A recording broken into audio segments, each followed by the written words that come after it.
Alright, y'all, so we are at the second location. Stay tuned. We were at the show after the show. Okay, we're at Atmos right here in New York. Harlem 125th. We're outside. Yeah, so I hope you enjoy. We're gonna give you some teasers along the way, but y'all not outside like we outside. By the way, this light though? no, for sure. This is definitely like, it's a rosy cheeks for me, but you see. Show them what you got on. They still, come on, they're a little dirty from the last event, but we're here. You know.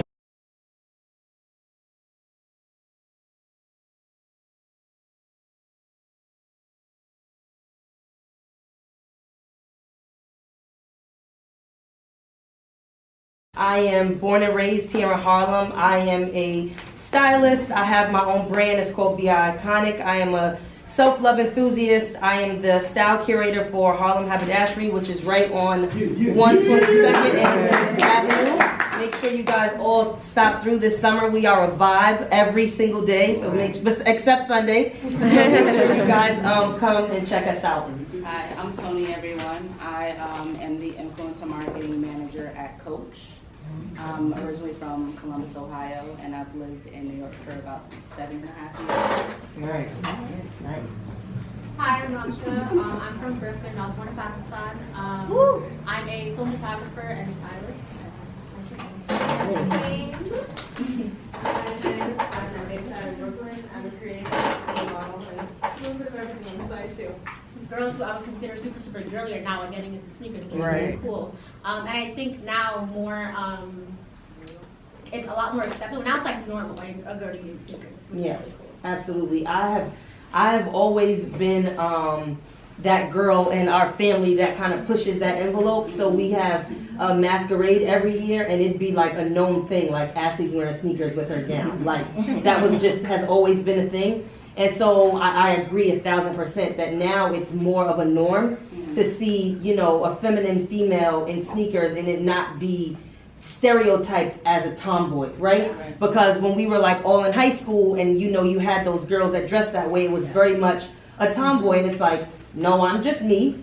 Or you can still exude femininity and be, you know, I guess for lack of a better word, masculine in certain ways. So I would 100% agree. What do you feel about that? I mean, I think you said it best. I really do. I think that now there's like, for me specifically, I like to kind of blur the lines a little bit with my fashion.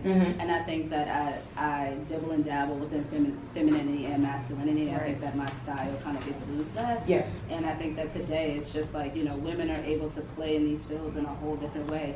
And it's so funny that she brought up Tumblr. I think that I learned my style, especially my street style, from Tumblr. It's so funny because when you see everything, it's like TikTok is a wave, and I'm like, what? Remember when MySpace was really like big? Remember, like Tumblr was really Tumblr like an amazing time. Yeah, Tumblr because pivotal because it was such a space where you could be anything, right? And all the info was there. Like, I mean, people think Instagram is crazy. Tumblr really was like took it to another level. Do you guys think that there is a difference between the industry and culture?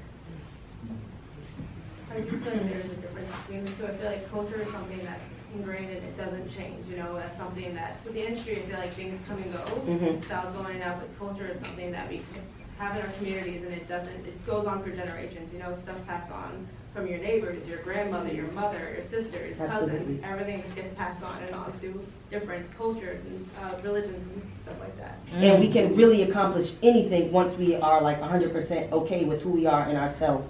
And it's not easy work, right? You have to really like look in the mirror and take account to all of the parts of who you are.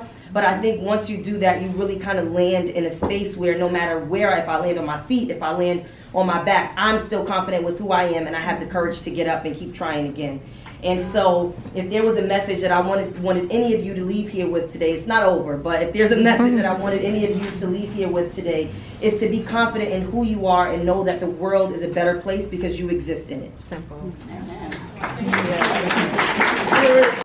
Alright, y'all, so is it good? I got food.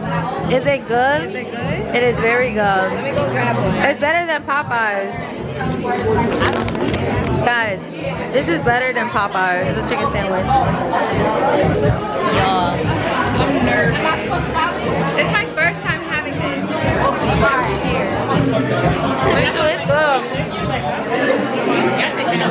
And I can't, like, sure, I can leave a sneaker collection to my kids, but what is that really going to mean if their name is not inside of anything, right? So I think that that's why anything that I move forward with from here on out, it is done with intention. It's done with a purpose. And I don't, and you know, Bryn had touched on it a little bit, like anything that I'm gonna lend my name to, it's going to have to resonate with me in some way. And so I think that if we move with purpose and if we move with intention, I think ownership is undeniable. And so it's like, I know that, like, I want us all to jump and I want us to all start those businesses, and you don't have to have an LLC to start, but I think getting that is important, right? I think learning how to file taxes, business taxes properly, and doing all those things are important, because that is tangible things that you can leave to your children and you can leave to someone in your family. So I think ownership is the most important, because, you know, talking to you guys is nice, but I have on my own too. Right. I mean, yeah, I agree. I think that ownership is extremely important. And I also think that entrepreneurship is really important in getting into it at a young age. For me, I'm just kind of starting to get into owning a few things, and, you know, buying land and, like, kind of going back home and buying houses and refurbishing them. So I'm just starting, like, my journey in ownership. But, you know, thank you. I'm trying. But yeah, so I think that ownership is extremely important because, you know, like you said, I want to have something to leave, you know, my children or my niece and nephew, something that they can kind of have and build off of. So yeah. You know what, too? So that people can't gatekeep anything from them, because they have their own. So they don't need your information, sir, Yeah. because they have land of their own. You know what I mean? Yeah, one thing that I did during the pandemic is I bought a piece of land out in Mexico, and Facebook actually started building on it. Wow. They're building a Facebook headquarters out there. Oh, wow. Yeah. This yeah. girl. That's If all y'all don't leave for her Instagram, you're doing yourself a disservice. Yeah.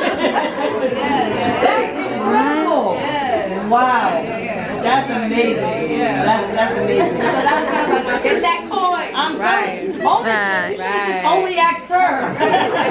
OMG. So that was kind of my entry point into ownership. That's crazy. And then obviously getting into like crypto and Bitcoin and all of that stuff. So those are kind of like my surface level entry points into ownership. That's what's up, Rams.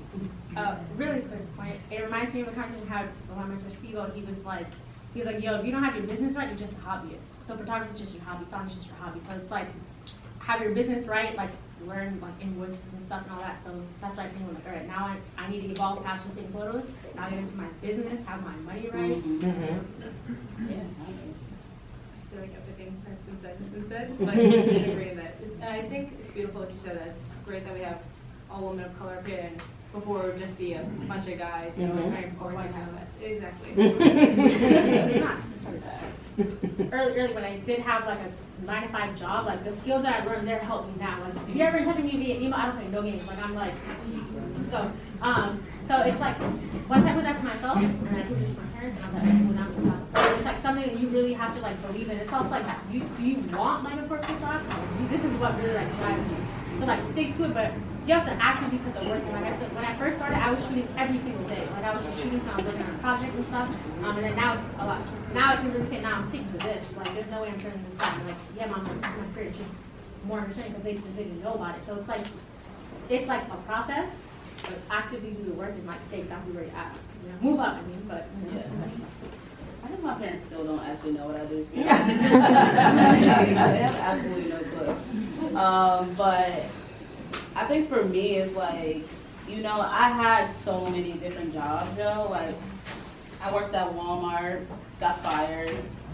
Worked at Applebee's. I worked at Starbucks. Like, I've worked everywhere. So I think that, but I knew like that one, I hated all of them jobs. and I was not happy, and I knew that I just had like a different purpose and a different, and I knew that my future was just something completely different, and I really just like stayed the course. So I was like, I know I am not about to be married, working at a bank with like 2 kids, and like, this is not my life. Like, I know that. Like, I was very clear on that. So I think for me, I just like, to get away from it, I was like, I need to go full throttle into like my creativeness, but also figure out a way to like, to continue to evolve in it. And even with me being in corporate America, I think that I have a lot of freedom to be creative, because if I felt like I didn't have that freedom, I wouldn't be in it. Mm-hmm. So yeah, and I think that me coming from like very like humble beginnings, like my first job was like, I was a hostess at Applebee's. Like, I hated that job. You know, I was like, I need to make money. So I think that you just, when you learn that hustle, but you also have that passion and that drive, like that passion and that drive is what's going to continue to like help you evolve into your career.